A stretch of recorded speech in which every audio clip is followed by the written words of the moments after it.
राम भजो भक्तों, कैसे हैं आप। आज मेरे चातुर्मास परिक्रमा को हो गए हैं 110 दिन और कार्तिक स्नान के हो गए हैं 16 दिन। आप सभी को गोवर्धन पूजा की बहुत बहुत शुभकामनाएं। और कल है भाई दूज, इसे यम द्वितीया भी कहते हैं। भाई दूज जो है कार्तिक महीने की शुक्ल पक्ष की दूज को मनाया जाता है। इस दिन बहन अपने भाई के तिलक लगाकर भोजन कराती है और भाई अपनी बहन को रुपए, फल, मिठाई आदि देते हैं। यदि बहन अपने ससुराल में हो तो भाई भाभी को खाने पर बुलाती है। और इसकी पूजा के लिए हल्दी में थोड़ा सा पानी डालकर चौकोर स्थान लीप लो और फिर आटे से चौक पूर लो।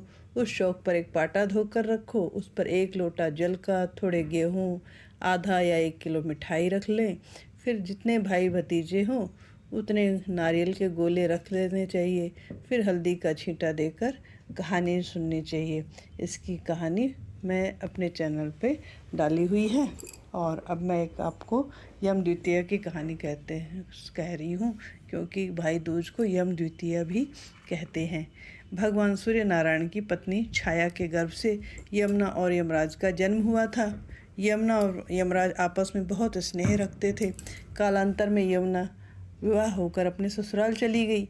यमराज पाप पुण्य का लेखा जोखा करने में व्यस्त हो गए। बहन उन्हें बराबर ही निमंत्रण दिया करती थी, किंतु वे काम में इतने व्यस्त थे कि जा ही नहीं पाते थे।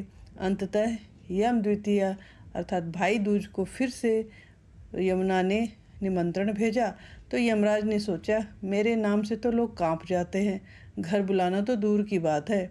मेरे तो एक ही बहन है जो मुझे बार बार प्रेम से बुला रही है।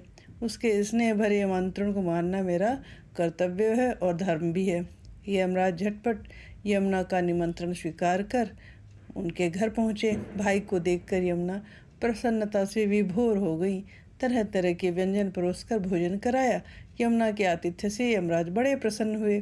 दक्षिणा स्वरूप यमुना ने यमराज जी से कहा, जो इच्छा हो मांग लो।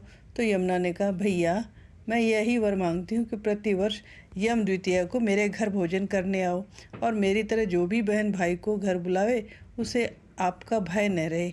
यमराज ने कहा, ऐसा ही होगा। यमराज बहन को बहुत सा धन और वस्त्र आदि देकर चले गए। इस दिन पूर्ण श्रद्धा से बहनों का आतिथ्य स्वीकार करने वाले भाइयों को यमराज का भय नहीं रहता।